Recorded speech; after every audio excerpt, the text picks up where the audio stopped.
avoid making these 7 mistakes before you fly. 4 mistakes to avoid before getting to the airport, and 3 mistakes to avoid once you're at the airport. And stick around to the end to learn about the 1 food to never eat before getting on a plane. But it's a Saturday morning, so roll that coffee montage.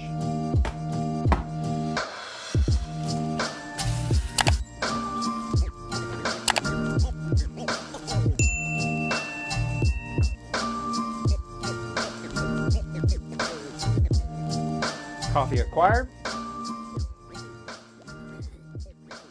So the first mistake to avoid before going to the airport is going with dead batteries on all your stuff.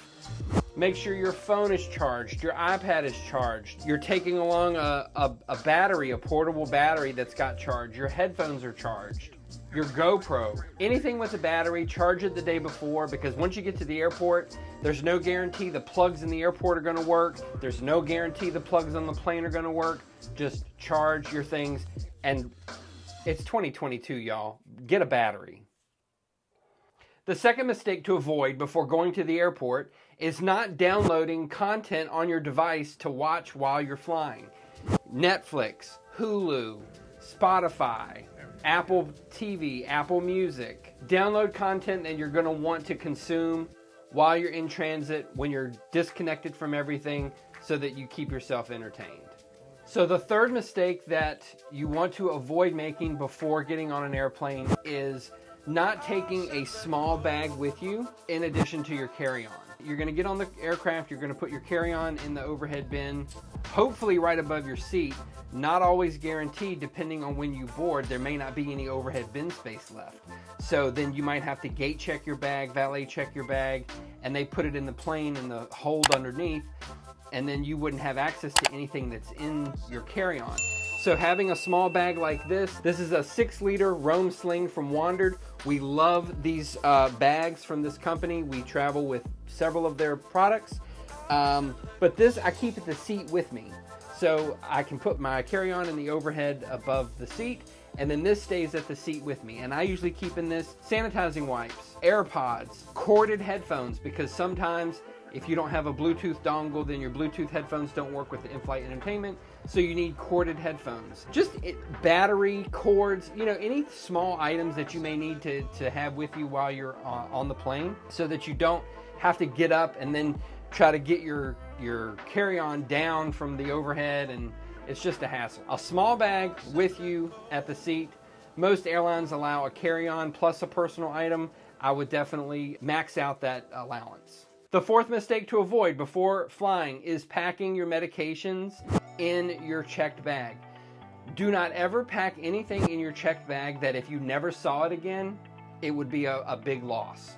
Because bags, checked bags, they get lost. Sometimes they never make it to their destination. Sometimes they're delayed. You don't want any kind of medications that you may need to take while you're on your trip in your checked bag. Keep that in your carry-on. Keep that in your small personal bag that you're keeping at your seat. Don't take the pills out of the containers. Leave the pills in the prescription bottles, and put all of your prescription bottles in a clear Ziploc 1-quart bag, so that when you go through the TSA checkpoint, if they go through your bag, you can explain to them, these are what my medications are. They see all the information that they need, and that you can proceed on through security. CPAP machines. So I know some of you guys have CPAP machines.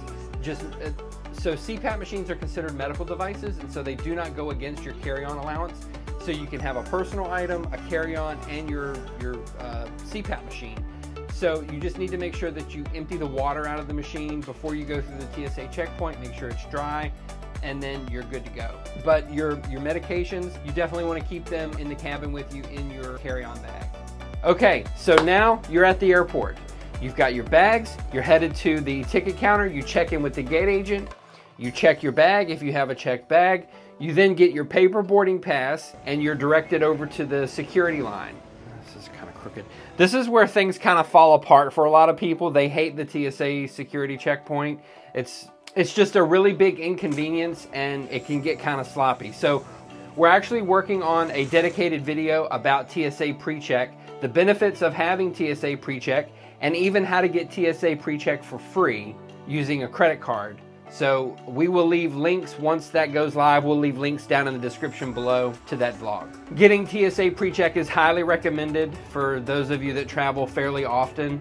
It's a quick process to apply and get approved for, and you can skip all of those people in those lines and go to the little line, the really short line, and you're through TSA, 30 seconds, you're done. So now that you're through security, this is a good opportunity to sit and maybe top off all of your devices with a quick charge before you get on the aircraft. Make sure all of your downloads of your content you're gonna watch are on your phone or your iPad or your computer or whatever device you have. And so this leads us into the fifth, am I even recording?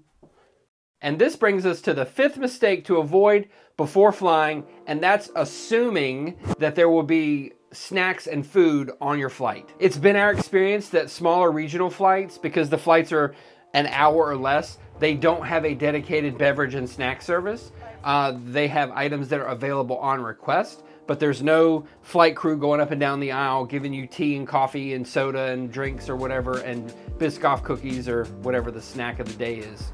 This is the point where Aaron and I would go to the airport lounge, whether it be the Delta Sky Club, the American Express Centurion Lounge, Virgin Atlantic Lounge, KLM Air France Lounge has been a really good one. So this is where we love to go to the lounge and go in and get free food and free drinks and sit and plane watch, because typically these lounges are positioned at a place in the airport where it overlooks the apron. And the apron is like the area where all the planes come in and park at the gate. And so you can watch all of the ground operations that are going on around the plane. It's a really cool view. Typically there's a good view of the runway, so you can see planes departing and arriving. So it's a really cool experience. We're working on another video to talk about the American Express Centurion Lounge at JFK Airport, the flagship lounge that we just went to when we went to Boston last weekend. So we'll leave a link in the description down below for that vlog as well. The sixth mistake to avoid before flying is do not eat food at the airport that you do not normally eat. Obvious reasons. The air pressure inside the aircraft cabin is lower than sea level. So when people fly, they tend to get bloated.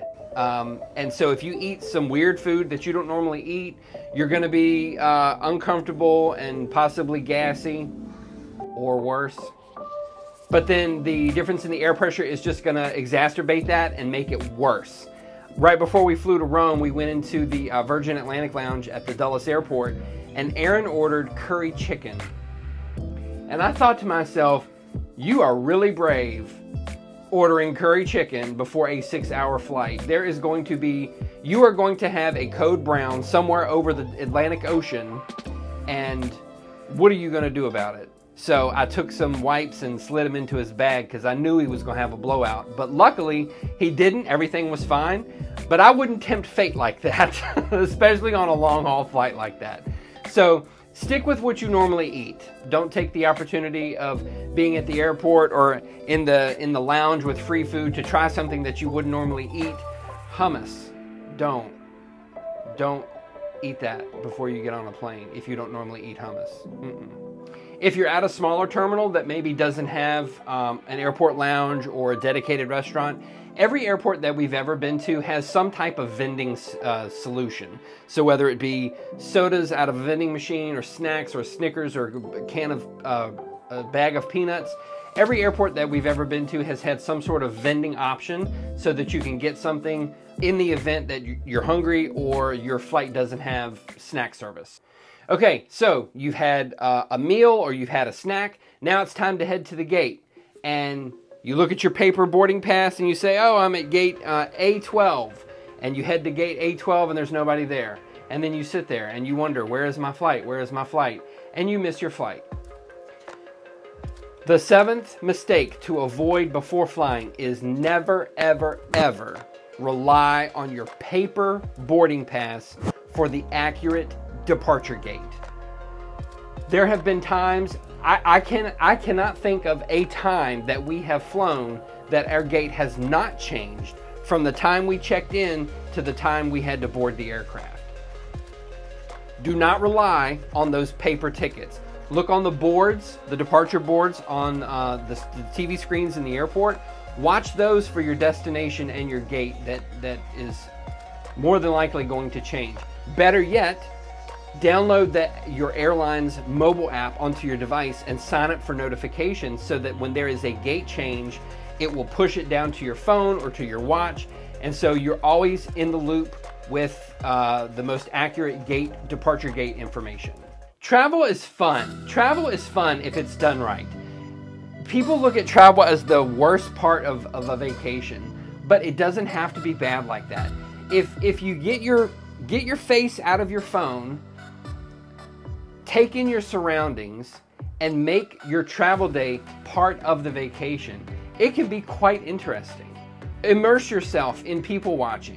One of the things that it's sad, but it's kind of fun to do, is if you're ever at an airport where, and I won't say the name of the airline, but they have bright yellow planes, if you go over and just sit near their arrivals gate and just listen to the people coming off the flight, if you've never done that, it's quite comical. And if you've ever flown on that bright yellow airline, you know what I'm talking about. Okay, and so here's the final, here's the bonus tip. The one food to never eat before getting on an aircraft: sugar-free gummy bears. My God, do not eat those before you get on an airplane. PSA, public service announcement. Do not eat sugar-free gummy bears before you get on an airplane. You've been warned. If you found something useful from this vlog, leave us a comment down below. What was your favorite part? If you've got a tip that I didn't cover here, leave that also in the comments down below. We'd love to hear from you guys. If you're enjoying the travel content, consider subscribing down below and hit that bell to get notified when we post new videos. YouTube is going to recommend this video next, so check that out. See you in the next one.